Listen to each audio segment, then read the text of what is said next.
Hey everyone, in this chapter we have been introduced to a number of different functional groups. We went on to talk more in depth about alkanes. We learned how to name them using the IUPAC system, and we went on to talk about different conformations that can be formed through rotations around single bonds.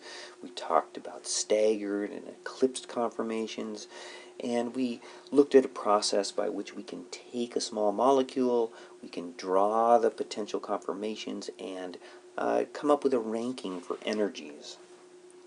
We then went on to talk about cycloalkanes, so we talked about the naming of cycloalkanes, and we discussed the different types of strain that may be associated with cyclic molecules, and we left off by saying that most of what we talked about wasn't really relevant because we had been following the assumption that those cyclic molecules were planar. So what we're going to do now is we're going to look at a couple of these different molecules, predominantly cyclohexane, and we're going to look at the different conformations that are available with cyclohexane. We're going to learn how to draw them. It's a little tricky, and we're going to look how to rank their energies. Before we look specifically at cyclohexane, let's look at a couple of the smaller ring systems. So I'm going to add an extra slide in here. So the smallest of the cycloalkanes, of course, is cyclopropane. And because cyclopropane only has 3 points, it's actually going to be planar.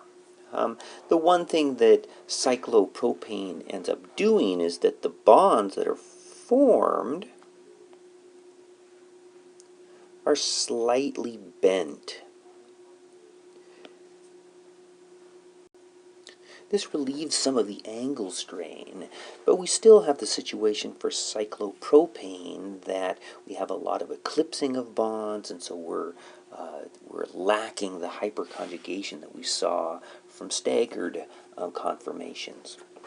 Okay, the next biggest, of course, is cyclobutane. What cyclobutane can do is it can slightly bend across the middle, so it can kind of fold a little bit like you were folding a piece of paper. And so all of these are going to challenge my drawing abilities here, though. And so we could have something like this. And what this does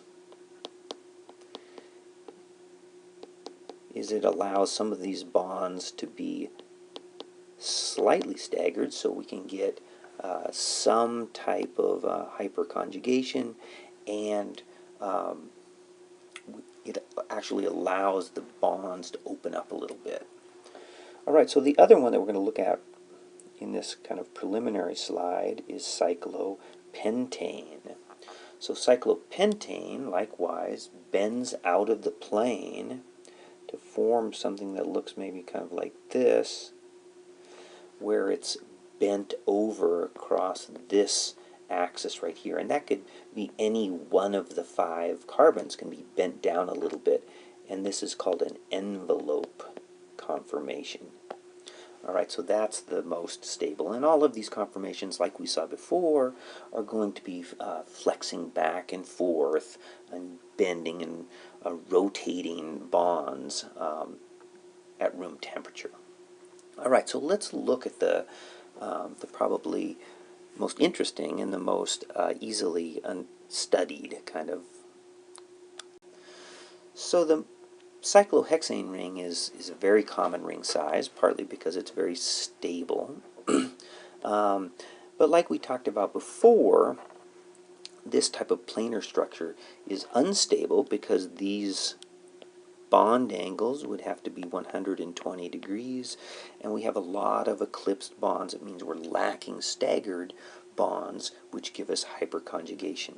So what happens is that one of these carbons can bend down, and the other one bends up at the same time, and this ring will bend out of the plane. relieving both angle strain and, in fact, making each one of the carbon-carbon bonds staggered. So let's first look at some computerized drawings on the next slide.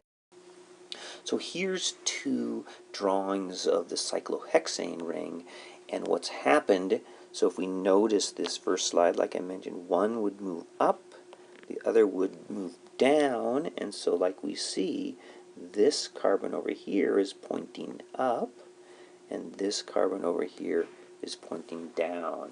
So in fact, it goes down, up, down, up, down, up. It alternates like this. This is called a chair conformation. Okay, so the chair conformation actually has two forms. One is formed, like I showed you, with the right side going up and the left side going down. The other form would be just the opposite, this side going down and this side going up. And so that would give us this carbon on the end pointing down and this one over here pointing up, right? And these two chair conformations are in equilibrium with one another. One important thing here that I'll show you in a minute is that if I color in some of these, so I'm going to color in some of these ones pointing straight up and straight down. Okay, the ones that I've colored are all parallel to an axis that we could rotate this around, so we could spin it around on the top. So all of these red ones are parallel to that axis, and so these are called axial bonds or axial hydrogens. So if we have our chair, which is basically horizontal here, the bonds that are going straight up and straight down are the axial bonds. The ones going out around the side, we can remember if we compare them, so if this is like the Earth, right, so it's rotating around its axis, so the ones that point north or south are the axial bonds. The ones that point around the middle, we name them after what's around the middle of the Earth, so it's the equator. So the bonds that are going out to the sides, like these, they all go slightly up and slightly down. These are called equatorial bonds. All right? So one interesting process is when we do this chair-to-chair equilibrium, this is called a ring flip. All right? And what happens in the ring flip is that all of the axial bonds, or axial hydrogens in one, switch to becoming equatorial. Okay, so all the red ones were pointing up or down, or axial in the first structure. When we do the ring flip, they all become equatorial. And all the equatorial bonds likewise become axial. Alright, so if we had different substituents on these positions, they would all reverse their positions.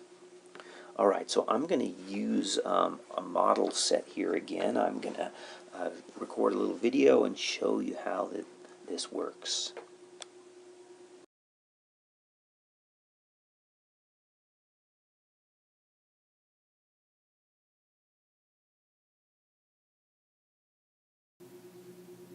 It's important for us to be able to draw chair conformations as well. So I'm going to show you a procedure in which you can draw a chair conformation.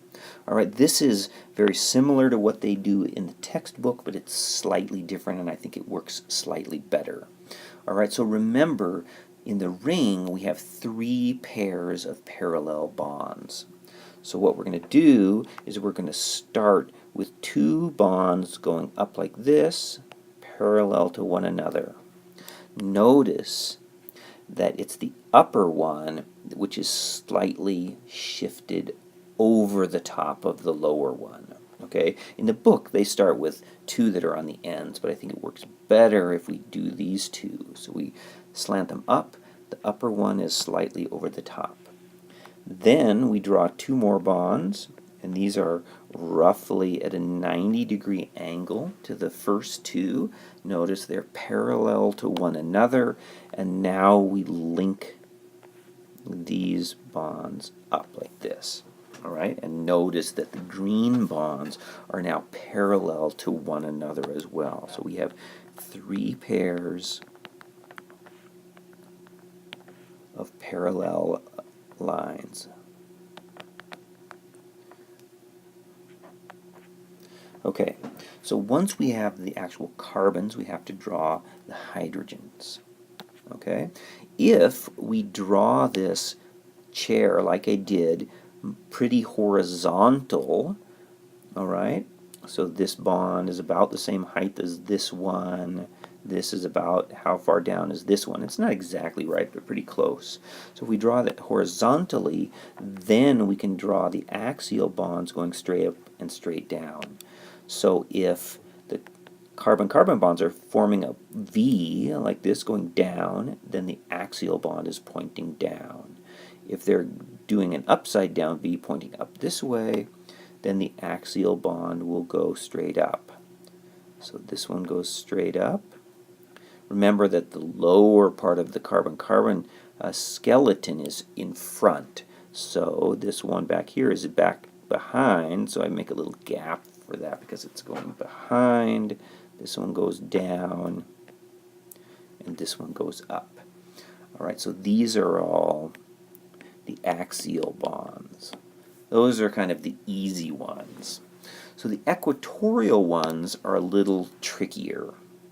All right, so if I'm going to draw one right here, then what I do is from this carbon, I count one bond here, and then I look at the second bond. So my equatorial one will be parallel to this second bond. So it's going to go right out like this. All right, so let's do it again. Let's go to this front one here. I could count one bond, two. So our new bond is going to be parallel to this. I could also count the other direction. One, two. So it's going to be parallel to that one. Notice that this bond is parallel to this one. All right, so this new bond is going to come out here in front. The next one is going to go over this way. This one is going to go down this way. The one in the back goes over here. And this one goes out here. All right, so remember what you're trying to do is draw each one of these carbons is going to be tetrahedral. Right, so the most common mistakes in this are in the two middle ones here or the two middle ones in the back. Right, and so sometimes this bond is drawn up this way instead. But remember, that wouldn't really look like a tetrahedral, or this one would go down inside. So notice that each of these equatorial ones that I drew in green are radiating out around the equator of this molecule. Okay, so if we're going to do just a cyclohexane, then what I can do is come back in and just draw a hydrogen on each one of these bonds.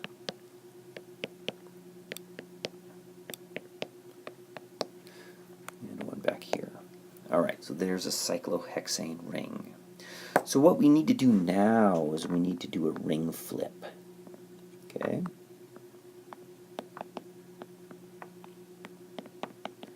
Remember, what's going to happen is one end is going to go up, the other end is going to go down. So I'm going to use the same colors here. But what I'm going to do is when I start drawing this, I'm going to start it the same, but it's going to go in the opposite direction. So I'm going to start out with these two parallel to one another, slanting up in the opposite direction to the left. But again, just like before, the upper line is reaching up further than the lower one. Then I'm going to use red, and remember these bonds go at roughly 90 degrees to the first ones. And then we use the third one here to just link these up. Alright, so there's our carbon skeleton. Alright, so remember that the equatorial bonds from before are going to be axial. So when we bent this structure up, this bond went from equatorial, bends up to being axial. Okay, so the green ones are now axial. So I've got, remember, if this is pretty horizontal, this one's behind now. If I drew this horizontally, then I can draw my axial bond straight up and straight down. Alright, the problem is if I draw this molecule tilted off to one side, if I drew it something like, like this, it's kind of a lousy drawing, but if I tipped it onto one side, I couldn't draw the axial one straight up and straight down because, of course, when I tilt the molecule, those bonds are going to tilt with it. Alright, so that's not so good. So if you follow this procedure, it works really well. And so then the equatorial ones, remember, are now going to be in red, and they're parallel to the second bond away. So we're going to have one going here, one going here, one going here, one going here, one going here, and one going there. Alright, so there's all of our bonds. And so now we're just going to add the hydrogens on the end of each one of those bonds. Okay, so you really need to practice this process because all of the problems we're going to do relative to cyclohexanes is going to involve you drawing this chair, drawing in all the bonds, and then we're going to be placing different groups onto the rings. Alright, so let's try again, but this time what we're going to do is we are going to place a methyl group on one of the positions. Okay, so I'm going to just do these on blue now. Remember, we start with our two lines slanting up. Put the second two at 90 degrees to the first two, and then we connect these lines. Alright, so then I can put my axial bonds going straight up and straight down. So one's back behind. And then the equatorial radiate out around the equator of the molecule. Okay, like this. So now I have my carbon ring and I have all of my hydrogens. So now we have this methyl group to place on the molecule. In fact, we could place it at any one of the positions. It would be fine. Okay? So, which one should we place it on? So let's place it right here. Alright? So, if I want to draw this, I'm going to go in then and draw all of the rest of the hydrogens on the bonds.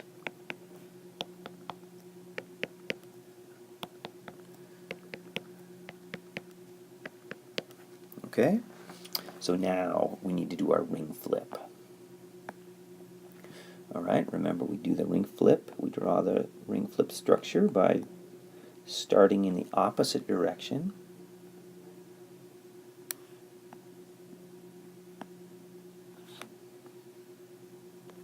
Alright, we can add in our axial bonds.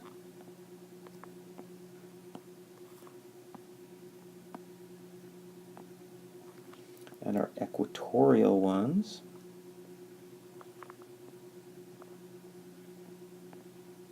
Like this.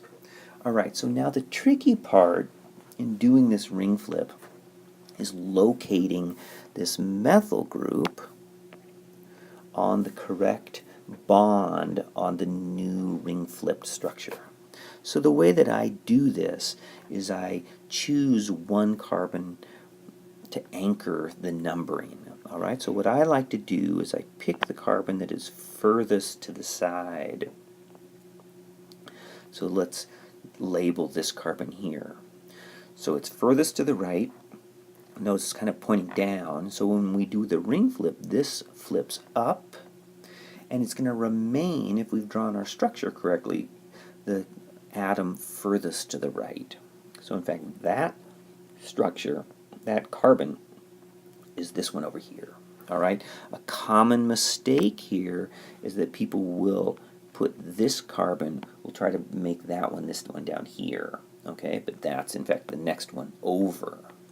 All right? So when we do our ring flip, we want to make sure that all of the atoms remain in the same positions.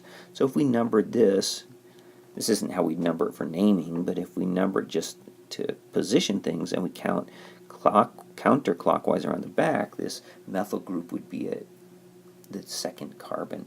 So if we do the same thing here, 1, and we go around the back, 2, so the methyl group is going to go onto that carbon right there.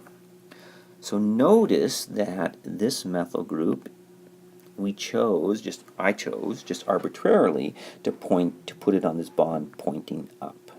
Right? This is on an axial position. When we draw our new structure, it's going to remain pointing up, but the bond pointing up is going to be on an equatorial position, right? So that's going to be right here. Notice that it's equatorial, but it's still pointing up. Okay, so now we can go in and put all of our hydrogens in.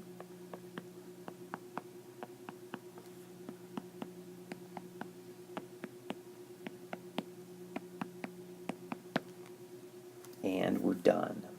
Right, so if we look at these two structures now, we could try to evaluate which one of them would be more stable. Right, so let's look at the next slide. We'll have some computer-generated structure. All right, so here's two different conformations. These are the two different chair conformations of methyl cyclohexane. And what I did in this, it's on a computer app on my iPad, is I can do a conformational search. So it shows the two different conformations, and it shows their relative energies. So the most stable one is down here. They set that at 0. And the other next higher conformation is way up here, and it's 5.7 kilocalories per mole higher. All right? The lower one is going to be the one that's most stable. So which one of these two, which one looks most stable?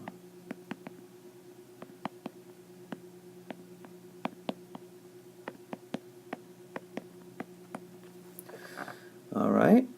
Well, it turns out that the equatorial one, or the structure with the equatorial group, is the most stable, because when it's axial, these three hydrogens start to bump into each other. This is called a 1-3, because we have 1, 2, 3. These are 3 positions apart. A 1-3 diaxial interaction. And this creates steric strain. All right. Notice that when we have this methyl group here in the equatorial position, this hydrogen is further away from any of these other hydrogens. Okay, so there's very little steric strain in the equatorial, with the methyl group in the equatorial position. Okay, there's one other type of steric strain that can be created as well in this process, or that is. So here's the same structures here. So this has the axial methyl group. This one has the equatorial. So in these structures, I just rotated this to look down this bond, okay, and down this bond over here. So I'm just looking at it from that side. So notice, so we have a Newman projection looking down this carbon. So what we're going to do is we're going to compare the relative positions of this is the methyl group here with the ring. Okay, and notice that these two are 180 degrees apart, so they are not only staggered, but they are anti. Okay, if we look at the one where it's axial and we look down this bond right here and down this bond right here, we see that this methyl group now is, arrangement is gauche to the ring.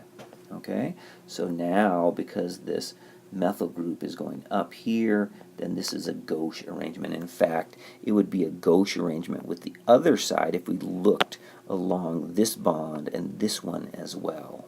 Okay, so we not only have the 1,3 diaxial interaction, which creates steric strain, we have 2 times gauche interactions. And this creates more steric strain.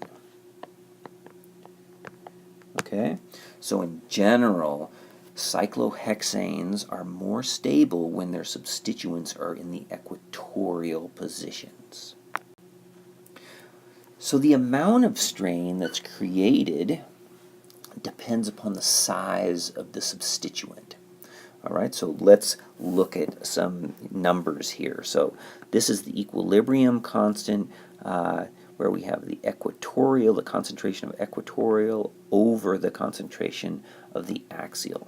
All right, so if the equatorial is more stable, all of these equilibrium constants should be greater than 1 because we have more of the compound in its equatorial conformation.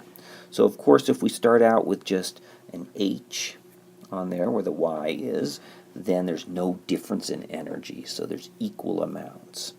If we have a methyl group, we have an 18:1 ratio, so the methyl in the equatorial is much more stable. If we put an ethyl group, it goes up to 21. If we have an isopropyl, up to 35. And notice this is the tert-butyl. Very big and bulky. The ratio is actually 4,800 to 1. All right? So even though we have much more in the equatorial position, remember, this is still a dynamic relationship. In an equilibrium, this process is going to be going back and forth. So the size of this number is relative to the size of the substituent. So let's look at some other substituents where their sizes are not so obvious, right? So this is called a nitrile. So it gives 1.4, so it's slightly bigger than a hydrogen. Fluorine is 1.5, chlorine, bromine, iodine, right? These are getting slightly larger, all right? They're larger, but they're not, it's not making a huge difference. It's not like having a methyl group where you have not only one atom, but you have subsequent atoms bonded to that to make it bigger. If we have an OH, goes up to 5.4. So an OH is definitely bigger than a hydrogen or these other groups, but it's not as big as a methyl group. Okay, so what do we do if we want to draw a cyclohexane that has more than one group attached? Okay, so the first thing that we have to do is we just have to draw a chair. And we could draw it either direction. Here, let's start drawing the first one the opposite direction. Okay, so our first 2 lines, second 2 lines, and third lines. Okay, so we draw our ring structure. Then we add in all of the bonds. Put in my axial first.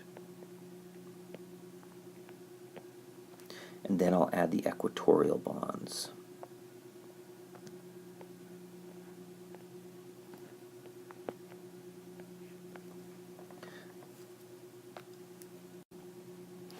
So we can start out, let's start out by putting this bromine on the ring.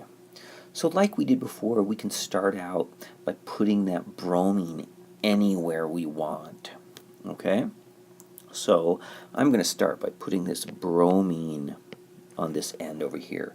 And what I find is that the two end positions, this position here and this position over here, are the easiest ones to do. So I oftentimes put one of my groups on one of those positions. Okay? So I put my bromine there, and if I number this, 1, 2, 3, then I could number this 1, 2, 3, and so my methyl group, this methyl group here, is going to go on to position 3. But so now we have a problem, right? We have two different bonds on position 3, and we don't know which one to make the methyl group. All right, so that brings up an issue just on cyclohexane rings. In fact, we can have two different possibilities. We can either have, I'm going to make this a wedged bond. This is going up. We can also have this one going up. Okay. Or we could have this one going up with the bromine and the methyl group going on the opposite side. Okay, so these two compounds now are what we call stereoisomers. Okay, stereoisomers have the same molecular formula, just like any isomers. They have the same connectivity, right? All of the atoms are connected to the same other atoms, so they're not constitutional isomers, but they differ in the three-dimensional orientations. Okay, so they are isomers that differ in the three-dimensional arrangement. All right, so we have names for these. If the two bonds, like this one, they're both wedges, are on the same side,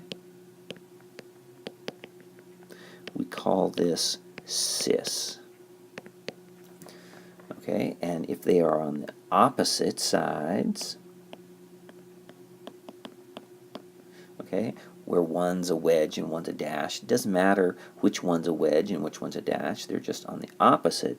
This is called trans. Okay, like transoceanic, on the opposite sides. For the cis structure as well, I have them both as wedges, but it could be both dashed lines as well. Okay, so let's do the cis structure here. All right, so if this bromine is on the equatorial bond pointing up, then it's also going to be on the up bond on position 3. So up. This one's down, this one's up, right? So that up bond just happens to be equatorial in this structure. Okay, so now to finish this, we're going to go back in and draw the rest of our hydrogens.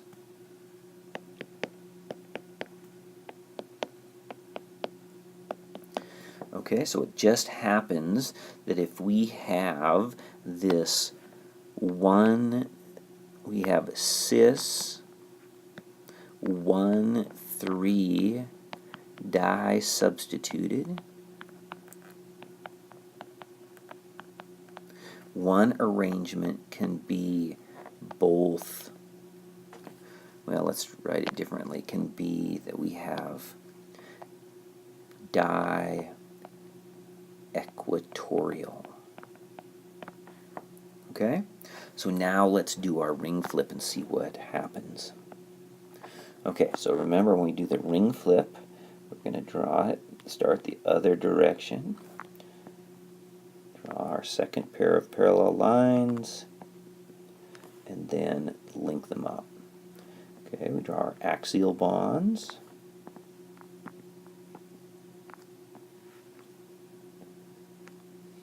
And our equatorial bonds. Like I mentioned before, it's really important to practice doing this. Okay? All right, so now we have to position our substituents on the ring.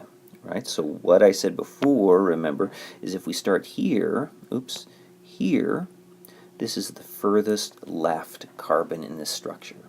So that's going to also be the furthest left carbon in this structure. All right? The bromine is pointing up in the left structure, so it's going to be pointing up in the right structure. So it went from equatorial to axial. All right, so then we can count this 1, 2, 3. Okay, we're going counterclockwise here around in front. And so the methyl group is at position 3. This methyl group was on this equatorial bond that's pointing up. So it's also going to be up right here. Okay, so then we can come back. We can fill in the rest of the hydrogens.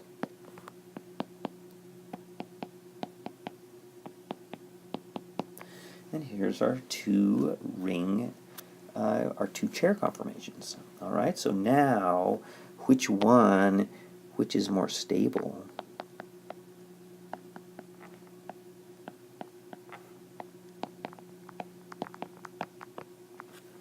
All right, what do we see? All right, so the first one was di-equatorial, and the second one is di-axial. Right? So the di-equatorial is going to be more stable, right?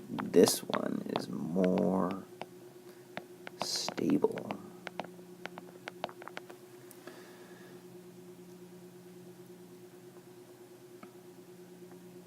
Okay? All right, so this whole procedure that we've used here is going to be important. So you want to follow it, draw the ring, draw the bonds, place the substituents on the bonds, okay?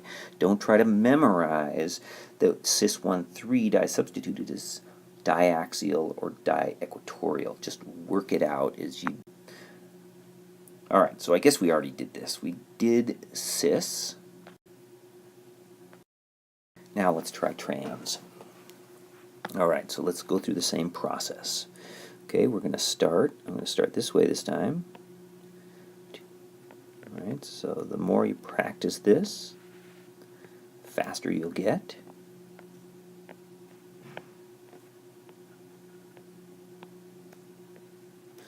Okay, axial, equatorial. All right, and now we want to put our different groups. Okay, so where should we put them this time? All right, so I'm going to put my bromine right here. Okay, notice it's going back up here. When I do these, I tend to make the groups that are going back pointing down. Okay, so then I'm going to count this 1, 2, 3. 1, 2, 3. This is back. This one's forward. They're opposite, right? And so if the bromine is down, then the methyl group is going to be pointing up. So if this is going down on this bond, this one's going down, this one's going up. So the CH3 is going to go up. So the one's going up. So then we fill in the other hydrogens.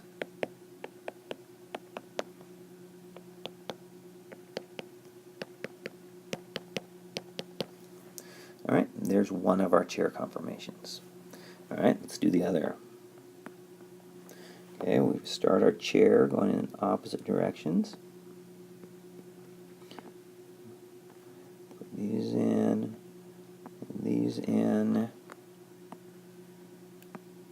Okay, some people try to do some shortcuts to this by, you might find something like this online, where they say all you have to do is rotate the ring or just move the substituents one position to the side. Okay, but I don't want you to do that. I don't want you to I want to make sure that you know what this ring flip is, and so each of the substituents have to go on the same positions. Okay, no shortcuts. So, how do we know which positions are which? All right, the easiest one to anchor is this one on the end, right? So 3, furthest to the right, so it's going to go furthest to the right here. So it's going to go right up here. Remember, this is on a point going down, so when you do the ring flip, it has to be on a point going up. So this is going to be 3, 2, 1. Okay? That methyl group was pointing up, so it remains pointing up. It was equatorial before, now it's axial.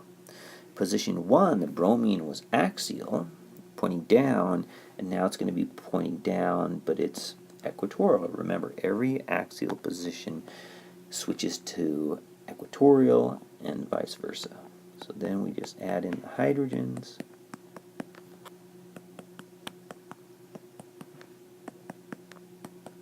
Like this.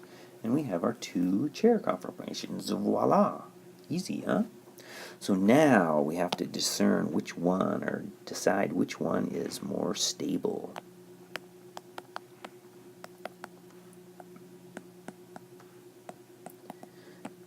Okay, so let's look at the 2 structures.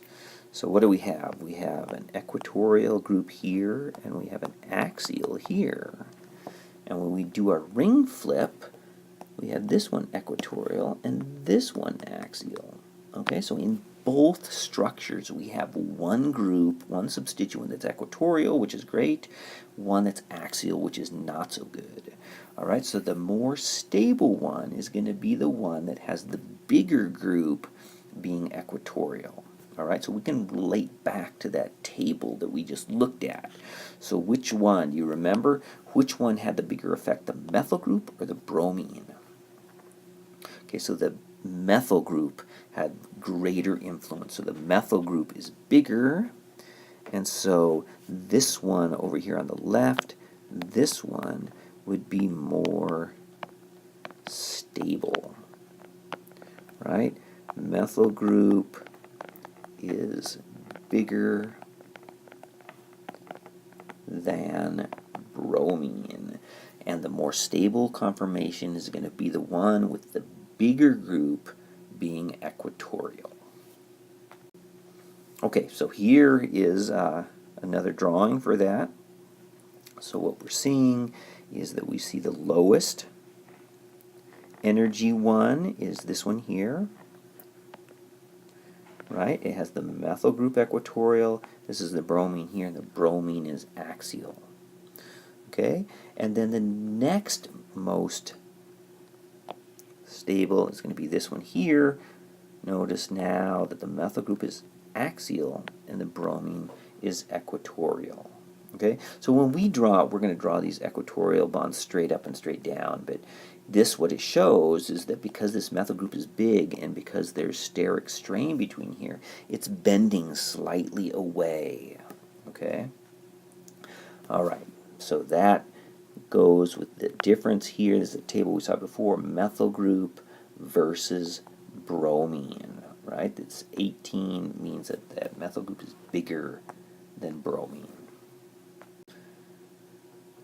In fact, the top energy one here is this structure up here. Look at that one. So that, is that a chair? No, this one is the twist boat. Okay, so that would be even higher in energy. This one's here, and the most stable is this one. Okay, so let's do one more problem. So in this problem, we have this tri-substituted cyclohexane. We have 3 methyl groups on it. Okay, so we just want to draw the 2 chair conformations, and we want to predict which one is more stable. So let's just start in again. We just follow the same stepwise procedure, and you'll get these problems right every time. Okay, draw a good chair. Make sure that it's nice and horizontal, right? Flat like this. right? We can put in our axial bonds, so we draw in all of our bonds. You know, once you get really good at this on your own, you don't necessarily have to draw in all of these, but this is what I'm going to ask you to do on the exam, so it's good to practice it just like this. Okay, and there's all of our bonds.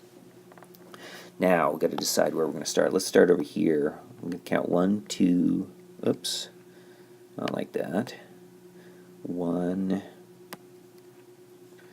2, 3, 4. Okay, where should we start? Okay, let's start here. 1, 2, 3, 4. Okay, where you start, when you do your problem, it's just going to be up to you. Right? It's completely arbitrary. So remember what I did before, though. If this is a wedge, then I make it pointing up. So if this is a wedge, and I go down here, I make it pointing up. So that's at the position 1, this is pointing up, it's going to be equatorial.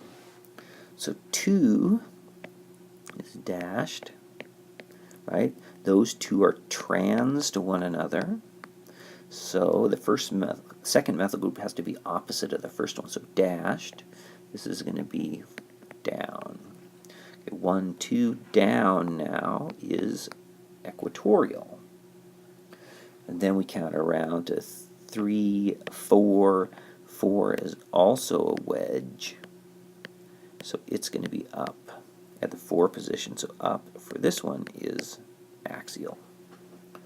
Okay, so that's the opposite. Notice that these two are trans to each other. Okay, these two, what are those? Are those cis or trans? One's down and one's up. These are also trans. And what about these two? Those are both up. So those are both cis to one another. So the terms cis and trans are terms that describe the relative directions of two different groups. So now let's add in the rest of our hydrogens. Okay, so there's one of our 2 ring conformations, our 2 chair conformations. All right, so the other one, we've got to start by drawing it down the other direction.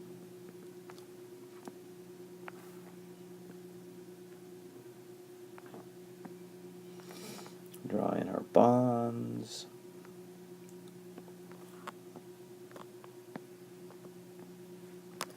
Equatorial ones.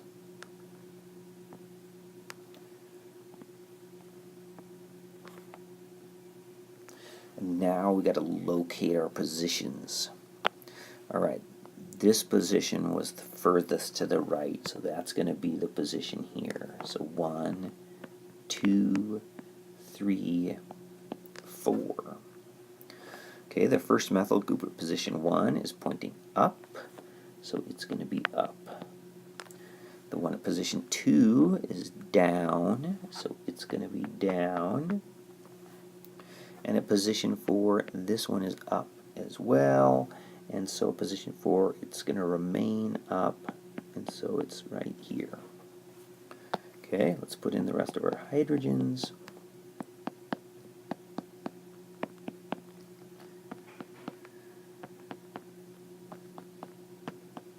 All right, and there's our second chair conformation.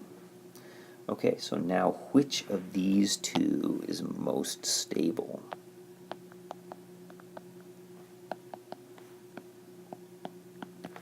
All right, so we have to look at the various groups again, right? The one on the left, what do we see?